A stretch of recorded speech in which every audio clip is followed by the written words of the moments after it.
Before we get into the intro today, I have to tell you guys about this awesome chance to save some money on the upcoming Pacific Bitcoin Festival happening on October 5th and 6th out in Los Angeles. If you click the link below in the show notes, you get a 21% discount on the event tickets. And the best part is you don't even have to worry about remembering a promo code because the link will automatically apply the discount at checkout. Guys, I have to say that honestly, this might be one of the better events to be going to this year, because not only will you be surrounded people like Lynn Alden, Greg Foss, Preston Pish, etc., but this one is actually one of those affordable events in the space that you can go to where it's not going to cost you thousands of dollars just to get a ticket like some of the other Bitcoin events. So go and click the link below, get your tickets to Pacific Bitcoin, and when you do, please reach out to me. I'd love to hang out with you guys in person. I'd love to get a real-life happy hour set up to chat and hang out with you guys more. So I hope that I can see you guys there. Hey everyone, welcome to this week's release of the Hashrate Happy Hour Podcast. I have to say, this is absolutely one of the greatest hits for me. On today's show, I am joined by John Belizaire, the CEO of Soluna Holdings. What's really exciting about this episode is that we do a deep dive on who Soluna is, why they were formed, and what problems they are solving for the renewable energy industry. John also goes on to paint an absolutely crystal clear picture of how he sees the future of energy with new infrastructure, batteries, and Bitcoin mining all interacting together. Buckle up, guys and gals. This is a fantastic conversation. And also, if you like the content of the show, it really does help me out if you give the show a rating and a review if you haven't already done so. Today's podcast is brought to you by our sponsor, the Texas Blockchain Council, a Bitcoin-first nonprofit industry organization working to make Texas the jurisdiction of choice for Bitcoin mining and blockchain innovation. They will be hosting North America's premier policy conference for Bitcoin and the digital asset ecosystem on November 15th through the 17th in Fort Worth, Texas. For more information, please visit their website at texasblockchaincouncil.org. Hey everybody, welcome back to the show. Like I said in the introduction, I'm here with John Belizaire of Soluna. John, welcome to the show. Ben, thanks for having me. Really excited to be here. I've heard a number of your other episodes, so I hope I can be just as good for our listeners here. I said it offline too, John. I'm absolutely flattered that you have taken the time to listen to a couple episodes. So I appreciate that a lot. I have no doubt that this episode is going to be just as fantastic. It's probably one of the greatest hits. So I'm excited to jump into things. John, I think what I like to do with guests, just kind of right out of the gate, I think it helps just frame up the rest of the conversation, is I'd love to hear what your background is and then how you came from what you were doing prior to Bitcoin mining, because it's a very niche. It's like a niche within a niche, because Bitcoin's a niche and then we're doing Bitcoin mining within the ecosystem. So I'd love to hear what your background is and how that led you here. Absolutely. The way to describe me is I'm a 20-year veteran in entrepreneurship. I've mostly been in the enterprise software space, solving problems for large enterprise. If you look at my career, it's really a confluence between big technology waves and legacy industry. So I started in the late 90s, early 2000s, started my career at Intel in the digital architecture group. We were trying to create technology that was putting PCs at the forefront of the internet and the move to e-commerce.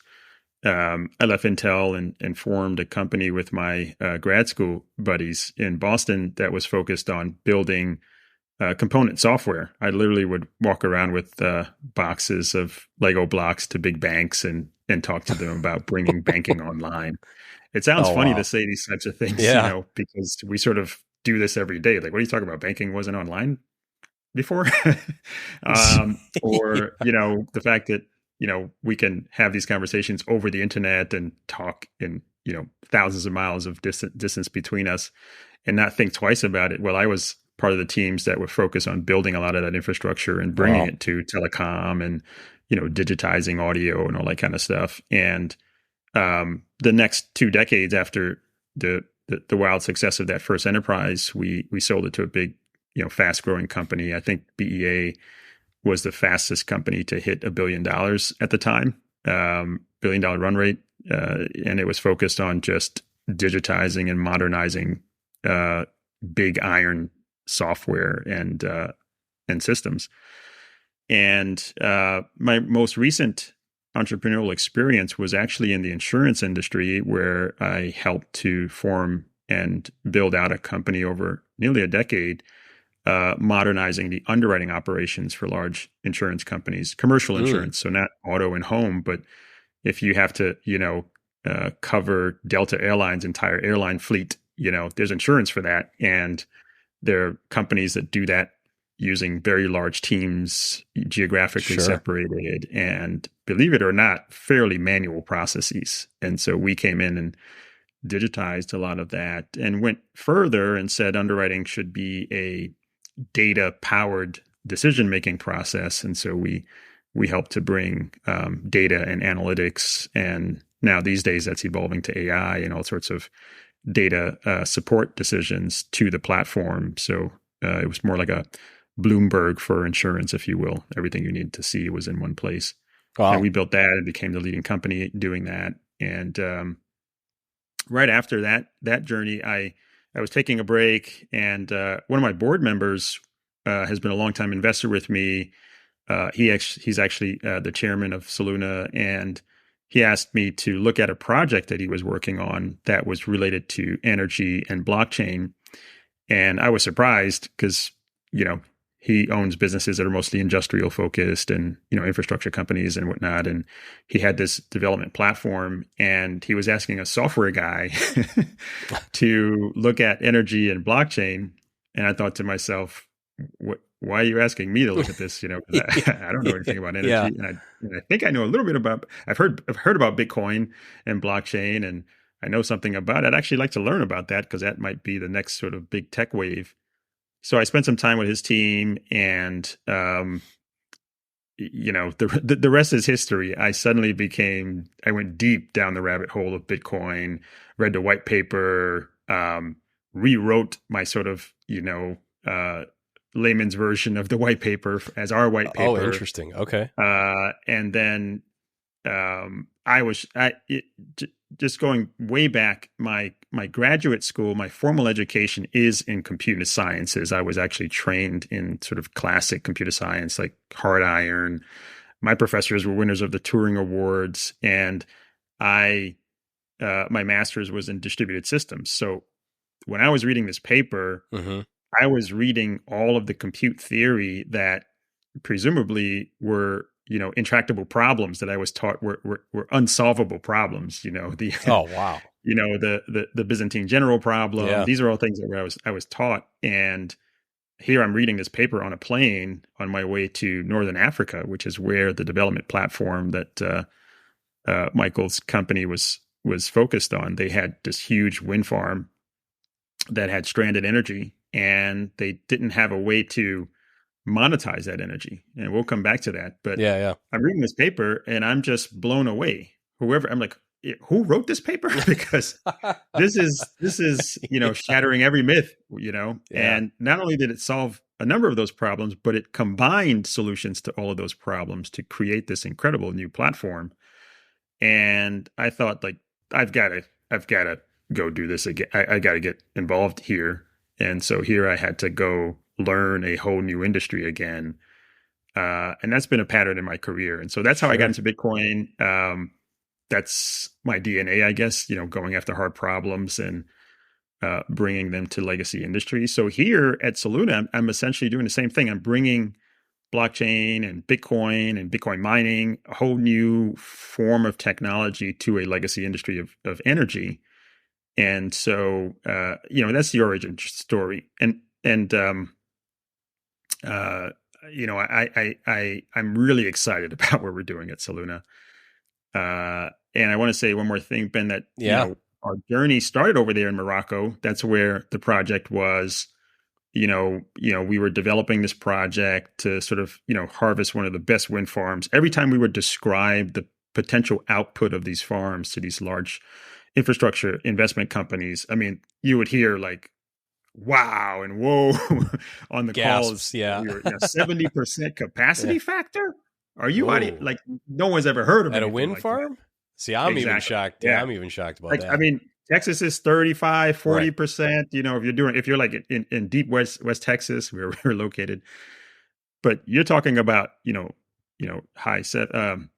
Wow. 70% capacity factor. That's nuts, and, finding ways to monetize that. And so, excuse me. So through that process, um, we realized that the problem that we were experiencing, which was stranded energy and a grid that couldn't handle 900 megawatts, almost a gigawatt of energy with that capacity factor, was not a problem that was unique to Morocco. I also learned a lot about the power dynamics on the African continent and how you have lots of these incredible resources that can't get monetized because you have this sort of chicken and egg problem. You can produce lots of energy, but the economy can't consume it, Yeah. and then we learned that this issue is a bigger issue in the broader renewable energy space, and that led us to refocus our efforts, come back to the U.S., break the companies apart, form this Soluna Computing focused entity, which eventually merged with a public entity and so forth. And here we are today. So it's a long journey. It took about 3 years for us to get to that point. And then the last 2 years have just been focused on us executing on this new approach to bring computing to renewable energy plants that have stranded energy. Yeah. Well, man, John, thank you for that. It's laughable because I laugh at myself because of this, but you read the white paper and you were like mind blown, and it's just this like mind melding moment for you. I read the white paper. I was like, I don't know if that was English or I have no idea what this guy said. I was like, I mean, okay, cool. And then I read somebody else, kind of like you said, you had to rewrite the white paper. I reread somebody else's synopsis of it and what the technology was actually. I was like, oh, okay, I got it. That's cool. Right. Yeah. Exactly. So it's laughable for me because I don't have the background that you do. So that's yeah. No, it's great. And I continue to be impressed with its resilience and the forethought and just the sheer scalability of the technology. All the different hard problems have been addressed in the design. It's fascinating. Yeah, it really is. And it's been fun to watch it kind of ward off, some of the things that people would think are going to take it down or, anything like that. So it's been really fascinating for me. And then what I'm the most excited about is exactly what Soluna's doing is this like enmeshment with physical infrastructure, real legacy industry. And it's really starting to kind of get woven into like the backbone of what a society sits on top of, which is power. Right. So I want to bring you back. You mentioned the first pass for you guys in Soluna was this wind farm with a 70% load factor on it. So you'll have to, can you go a little deeper on that? Like that first project? Yeah, so it was a wind farm in the southern part of Morocco, and in that area, the infrastructure was still developing. So there was no grid to speak of at the time that we were working on the project. It eventually did make its way down there and pass over it.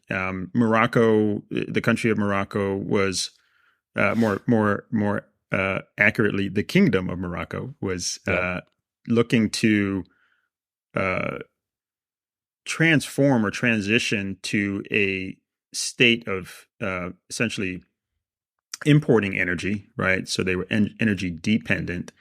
They wanted to become energy independent. And the way to do that would be to use their vast resources, right? Their renewable resources, wind, solar, and hydro.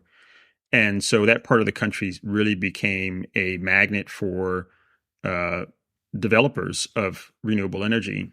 And a big mandate was put in place to have more than half of their power come from renewable energy resources. So a big agency was formed. And so there was a lot of momentum around that. And so the original developers, we actually bought it from this German company, were focused on helping the country realize that.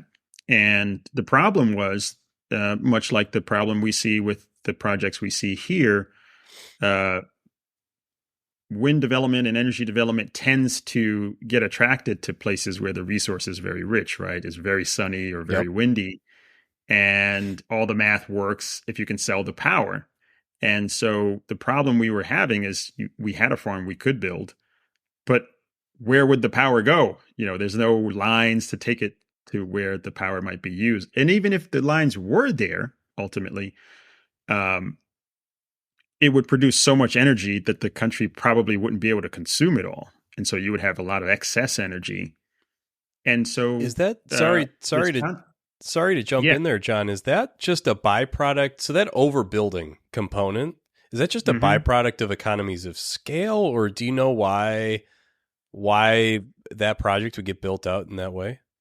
Yeah, because essentially sometimes you have projects that are going to be built because they know infrastructure is coming. Okay. Like there's a line upgrade that's happening. And in this case, that was true. The country did announce that it was going to be expanding the line down there. And, you can build in these projects in phases and so forth. But it's not uncommon to see a project that's going to be built where, either a line exists or the power need is not yet there, but it's coming there, because it takes time for these things to come out of the ground anyway. When I started working on the projects, people would tell me, I'd say, yeah, I want to get this in a couple of months. And they're like, that's not possible, John. And I says, well, why not? Because I'm a software guy. Well, yeah. And I was used to things like, in quarter, 3 months. And they're like, this is the energy business, John. Things are like 6 months, a year, in those, magnitudes. Yep. And so, so it's not unusual that developers take risks in developing projects when the need is not yet there. But eventually you have to address that challenge. You have to solve that technical issue. When you look at the U.S. market, for example, what you have is overbuilding, and a lot of the overbuilding was just driven by the fact that there were clear incentives to develop this type of energy, right? Starting from the Carter years, there's the famous sort of Carter in his sweater, the energy prices are really high, and he's saying, I don't want the country to be cold, and I'm going to put out these new laws to help to drive more renewable energy. And so that's where these credit programs came into place, and a lot of countries had that. So you just had massive amounts of capital chasing those incentives to build projects, right? And monetize those credits.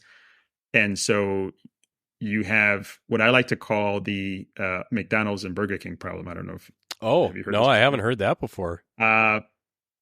So one of my first jobs was in working for Burger King, and I got the opportunity to go all the way back to the franchise office, and they really taught you the business. And they were trying to have me become a manager and so forth, even though I was like, I'm not going to be running a Burger King store for the rest of my life. I'm an engineer, but I learned a lot about the business. And one of the things they taught me is that these companies, McDonald's and Burger King, are basically real estate companies, right? Their business optimization approach is looking for the best location to put a store, such that they can pick up traffic, get to the demographics that they're looking for, be close to other types of, shopping districts, et cetera, to maximize, the sales of their product. And what you end up, what ends up happening is you have a McDonald's and Burger King basically like a block or two from each other, So the one that I worked with, you could walk like a few blocks, like maybe like 3 or 4, 4 or 5 blocks, and there'd be a McDonald's there, and then there'd be another Burger King. So and then don't forget about Subway down the street too. Right, exactly. So everybody runs the same models, and you end up in the same location. So if you're looking for the best wind in Morocco, you're going to end up in this, exactly the same place we were. If you're looking for the best wind in the U.S., you're going to be in Oklahoma, in Texas, right, in SPP and in ERCOT, because that's where those resources are. And so you end up having billions of dollars being invested in the same parts of the country, and within those parts, the same local areas, right? And that's why you have overbuilding as well. Okay. Well, I appreciate that a lot. Yeah, it's I love that analogy. The Burger King McDonald's problem. That's great. That's fantastic. It So applies to a lot of other industries too, like you get a lot of that happening. yeah, absolutely. So I kind of always circle back to this. I'd love to get your take on this too. Is so you mentioned like, okay, they announced that lines are going to be put in, and that there will eventually be some absorption for that energy that's being produced. Well, and maybe you already answered this because you said even if they did build the lines and Right. all of Morocco took that power, there would still be excess. So Yeah. So our original model was what we call vertical integration. And this is going to be important, I think, as you look at sort of the role of Bitcoin role of Bitcoin mining and its relationship to renewable energy, at least our thesis and our belief. And that is that, while the grid wasn't coming, we were like, how do you monetize an asset like that until the economy and the grid can support the power? Well, if you had your own local embedded load, right, then you can wait, right, as long as you can monetize the energy. And then as the grid came online, then you can put power to the grid, and then the load consumer, your proprietary or captive loads consumer, would just eat the excess energy. And if you multiply that model, you can solve a lot of problems on the African continent that is, crippled by energy poverty, right? Because it's hard to get someone to finance building a power plant if you don't have anybody buying the energy. that's right. Yeah, If you that's have an tough. energy consumer already planned and embedded, then you can phase in power into the economy. As the economy grows, it needs more power. You put more power in, right? And then you just keep replicating that model. And that was something we wanted to do, but it proved hard with COVID. We got stranded here, and we began shifting our focus to, what if we just took the computing to existing power plants? We can solve the energy, and then we'll come back to the vertical integration approach because you want to scale the infrastructure and teach the industry this new approach to developing projects. And so we basically started focusing on curtailment as our primary problem, and went after assets that had curtailment, either in a pure stranded model like we had, or a partially stranded model like most projects here in the US have. Sure. Well, and I think what's important to highlight there is what you kind of boil it down. What you're saying is you guys were coming in as Bitcoin mining as a tool, and this is going to be a solution set for this energy asset versus how do we come in and just get the lowest cost of power possible. And so I think it's, kind of a totally different mindset, which is, I think it's what I like about Soluna the most is you guys are really coming in as a tool and, a way to benefit the grid and those energy assets. So that's, yeah. Yeah. Ben, thanks for noting that. And I want the listeners to understand this. And, we see ourselves as a solutions company. Yep. We're building a next generation digital infrastructure company, and infrastructure companies are built to solve problems, right? A power plant company is built because places need power. That's right. And they build power plants to inject into the grid. What we do is we are a third solution. We're not the only solution. We're the third solution for solving wasted energy, right? If you look at a power plant, I like to use this example. It's midnight in Oklahoma, and the wind is blowing really hard. Mm-hmm. Everybody's asleep. They don't need all of that energy, right? And I tell this at cocktail parties a lot. Well, can't you just store the energy? And that's one solution. Yeah, you could put a battery there at night, store the energy, and then in the morning, inject it. But then if it's also windy in the morning, then you may not be able to inject it, and the battery can't hold on to the energy for that long. So it's a great solution, but not the perfect solution. Or why don't you just move the energy?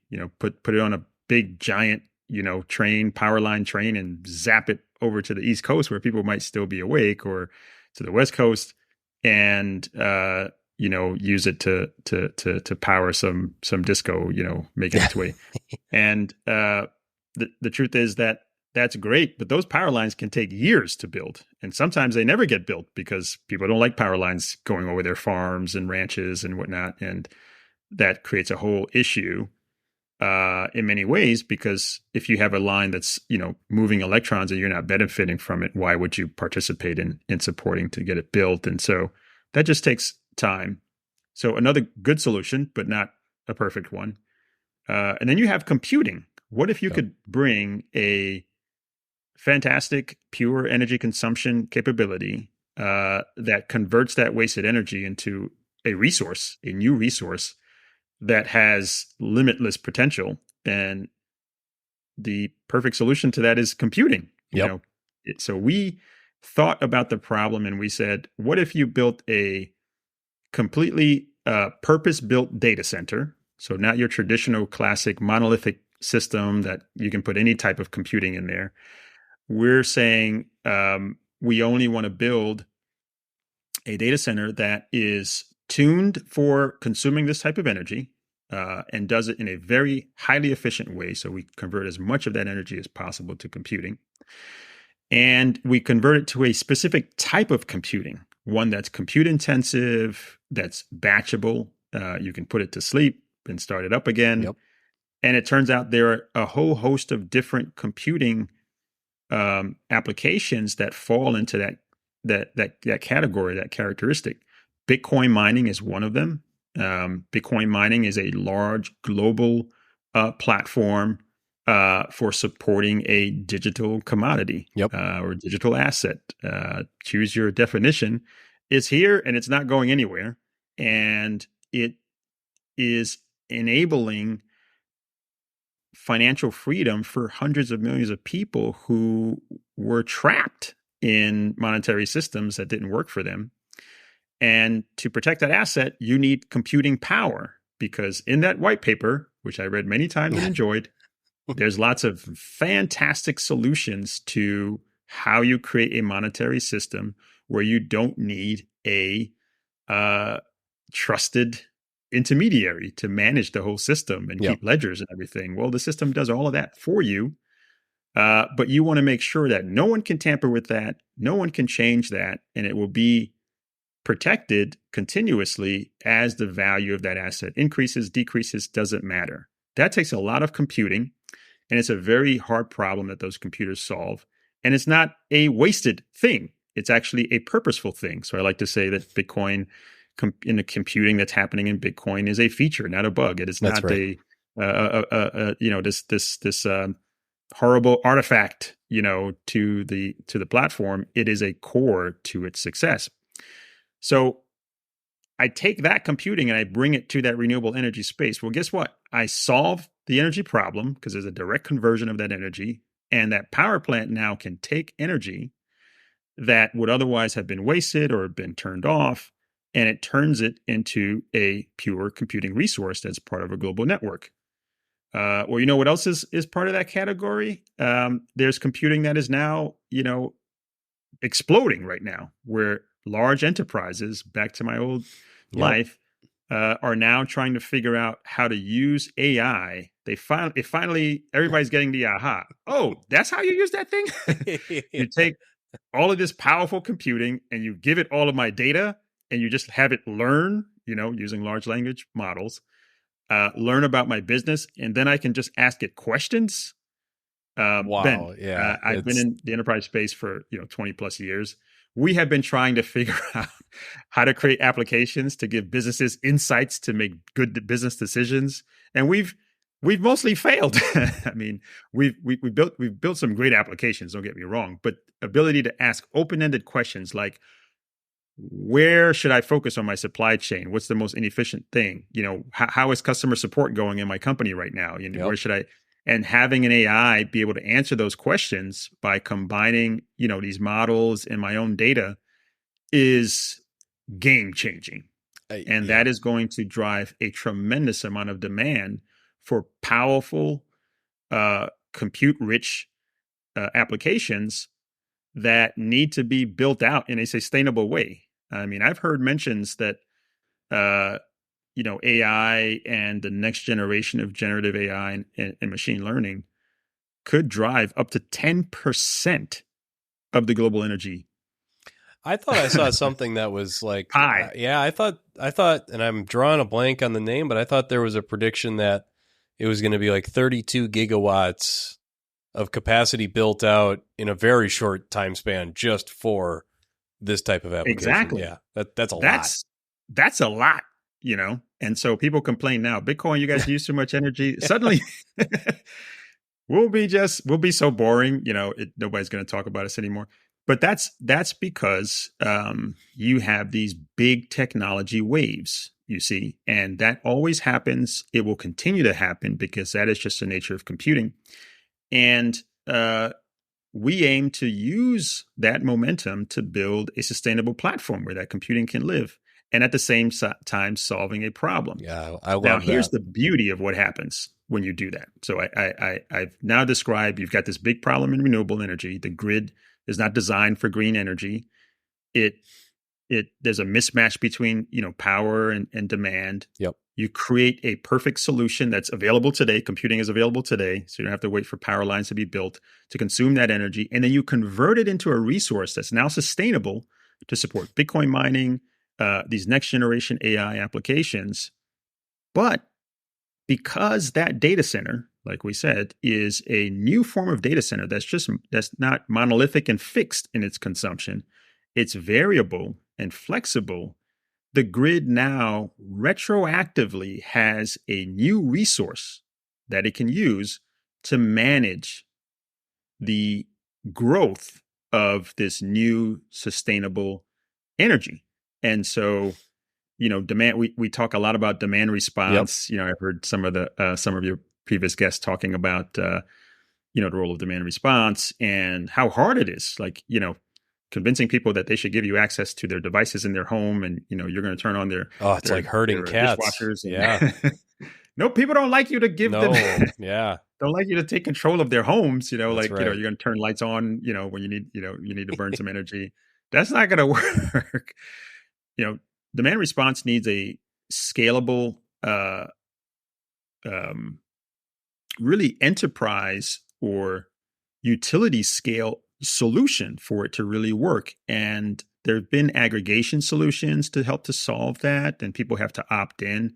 But really what you need is a grid level resource, large compute, for example, or large batteries that the grid can leverage and plan on using as part of its approach to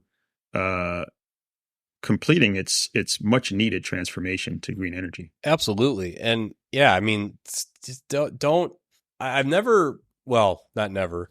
Now, more recently, I'm starting to really question why, and maybe it's the whole program to like control people's thermostats and all of that was, originally thought up before Bitcoin mining hit the scene. Cause I look Right. at like, okay, what would you rather take as a utility company, like controlling individual consumers' thermostats, or you have one site that can manage all of this very quickly? It feels like a no-brainer. So I actually am curious, kind of on that thread, John, like all of this, to me, to you, it sounds so perfect.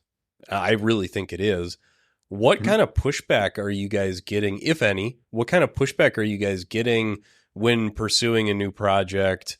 Are you running into any pushback? Or I'd love to hear what you're hearing from like the opposite side of the fence. Like, why don't people want this? Yeah. So we when we talk to IPPs and they're reluctant to engage, it's usually because another Bitcoin miner spoke to them. Oh, before we did. Okay. And I'm not going to name names, but some guys or gals that reach out to these power plant owners, they don't talk in their language. They don't position the thing as a problem solution. They don't take a consultative approach to, forming a partnership. And some of these companies have taken a flyer and they've gotten really burned. And so when we show up, we are taking a different approach. I don't know if folks know this, but we will spend several months with a potential partner doing what we call a curtailment assessment. Nobody's ever heard about this, but we actually look at 4+ years of their data that we analyze through a proprietary process we've built. And what we show them and demonstrate is how our Soluna modular data center, our solution, will solve their issue. And we show them from an economic perspective, a technical perspective. We show them the designs that we're going to be using, the time frame that the build out will be. We show them how we solve all the classic project finance things that you run into when you start to incorporate this into their environment. What are going to be the regulatory issues that come up?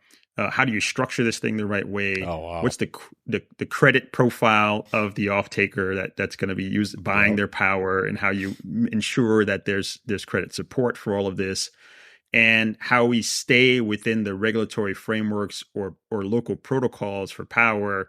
There's a lot going on there. Oh, and we come in with a stack of things and say, this is all the stuff we're going to have to work on. This is how we solve the problems. We've addressed them for you. You don't need to know anything about data centers and law and all that kind of stuff. We come in with the legal team and advisory team, and we take a full solutions-oriented approach to partnering with these folks. And as a result, they get a better experience. Yeah. I can imagine. Soluna, because we do talk their language. Yeah. We do talk about structure and regulatory frameworks and finance and analysis and power management. We have a whole software platform that reads signals that determines how big our data center should be at any given time, and how we read the signals for pricing and so forth. And so a lot of the pushback is just from a really bad experience with other actors in the industry, and some of it is just education. So they don't understand Bitcoin mining. My favorite question is, what exactly is Bitcoin mining? How much time do you have? Right? Yeah. And I have this whole magic machine presentation that I do and everything. You're like, oh, magic machine, that's very interesting. And I explain to them what this thing is doing, and they're just fascinated. Most of the time their mind is blown. Not because of my presentation, just because they just didn't really fundamentally understand what is Bitcoin mining. What exactly is it, And they realize then that it's not a useless thing. It actually has a role, and it completely changes their posture and demeanor and everything. So that's where we get the pushback. In Texas, there's lots of this, and everybody, not everybody's created equal, and so they're learning. These large players, and the upside for us is if we do a good job, with our process, and now we're deploying facilities and people can see, the experience, the local utilities work with us. What it does is it builds confidence, builds affinity to our brand. And as a result, we're able to do more projects with these partners, and we get more inbound calls. Now we get calls from partners that say, we've heard about you guys. We want you to, how soon can you get down here and help us figure out, solutions to our problems, and that's exciting for me, because that's what I've been doing all my life, problem solution companies. Oh, that's fantastic. I mean, I really appreciate that, because that's a perfect walkthrough of just the differentiator for Soluna, and what you guys do. And I kind of stumbled my way, personally, I kind of stumbled my way through a project just 2 years ago up here in Minnesota.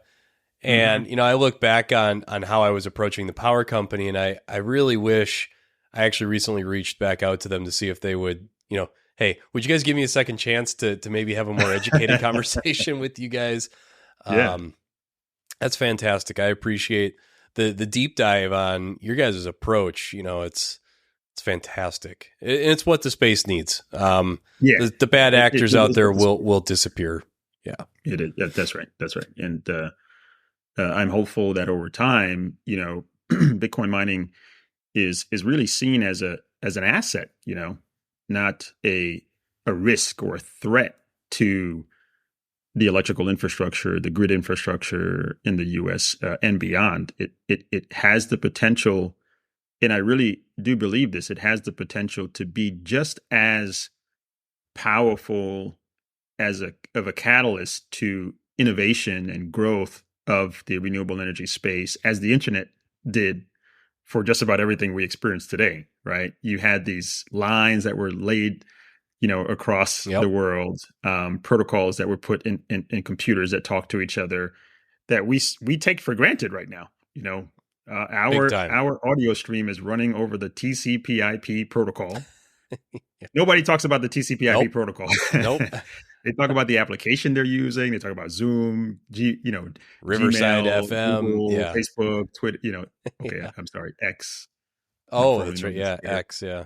Am I the only one who thinks that that's a really bad idea? Anyway, we're different podcasts, but X and other platforms like that, right, Yep. are all powered by the internet. Yep. And you could, if we are successful as an industry, of maturing as an industry and engaging with the power companies in a professional way, and being a solution to their problems, Bitcoin mining could be viewed just as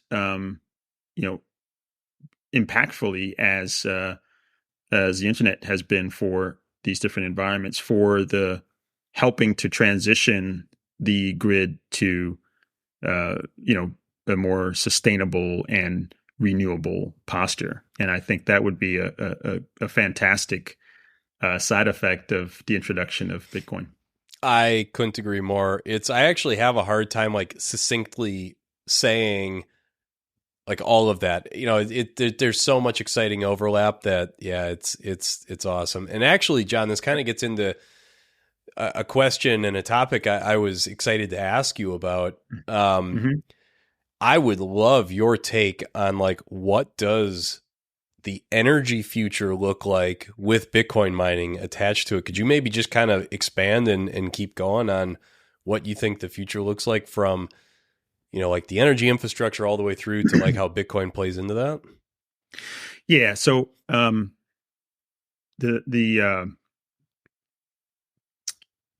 the vision I would like folks to imagine, if you close your eyes and just sort of, fly in a, cool new plane, probably built by Elon Musk or something like that, and just fly over the grid, what you'll see is a myriad of technologies now making up the modern grid. You're going to have, at some point, long duration batteries that are able to store energy. You're going to have, a very small percentage, probably, zero or slightly above zero of legacy fuels powering the grid. It'll be primarily sustainably sourced energy. You'll have a host of different, power lines cutting across the country in a much more robust way. And you'll have these facilities that look somewhat curious, but they're humming along. And those facilities are new integrated assets and tools to the grid that support the demand response balancing of the grid. And those facilities are Bitcoin mining facilities. And I think that will be a look at the grid on a global basis. You'll have these facilities all over the world, and they will become integral parts of the grid. In fact, if you fly that plane over a sort of greenfield area where a new power plant is being built, Yep. it will be a power plant and one of these facilities being built at the same time, because they're viewed as one integrated unit. And they'll be built in places where normally it would have been really difficult to build energy.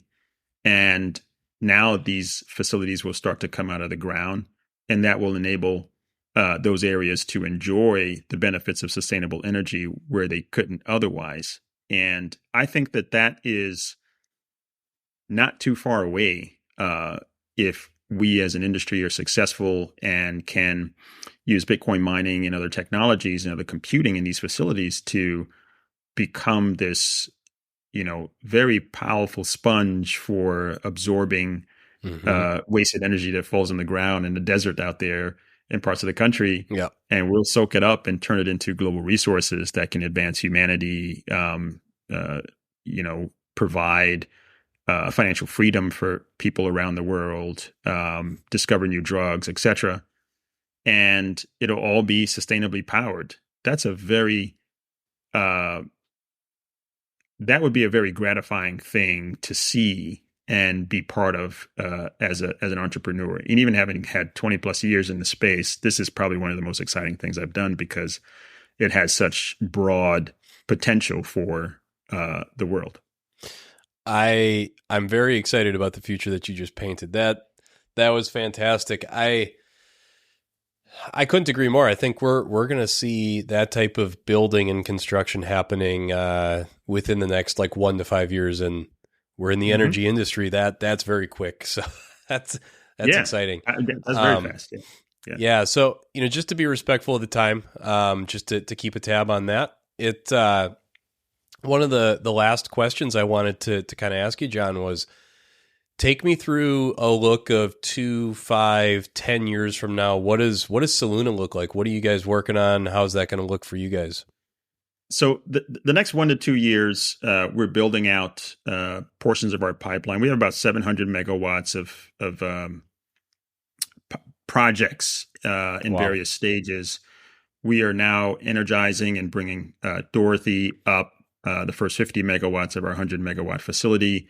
We are making motions to go build out the second phase here. And we just announced this year Kadi, which is another 166 megawatt project. So we're implementing our plan. And our plan is a 2-phase approach to our business. Phase 1 is perfect this concept of curtailment solutions, use Bitcoin mining as the first proof of that, case point of using that form of computing. It's pure, instantly available, can be deployed to solve the problem. And then phase 2 is to diversify the type of computing that is in the building. And of course, that's going to be high performance computing for AI and machine learning, and building out those capabilities inside those facilities. When I had laid that out for our board, I laid it out as a 3-year plan. So we're like a year and a half into the 3-year plan. So within 3 years, we'll be a diversified infrastructure company whereby we're able to have facilities co-located and integrated with, power plants that have this wasted energy problem. And beyond that, when you start looking at the 3 to 5 to 10-year phase, I believe that Soluna will be a global company solving this problem on a global basis.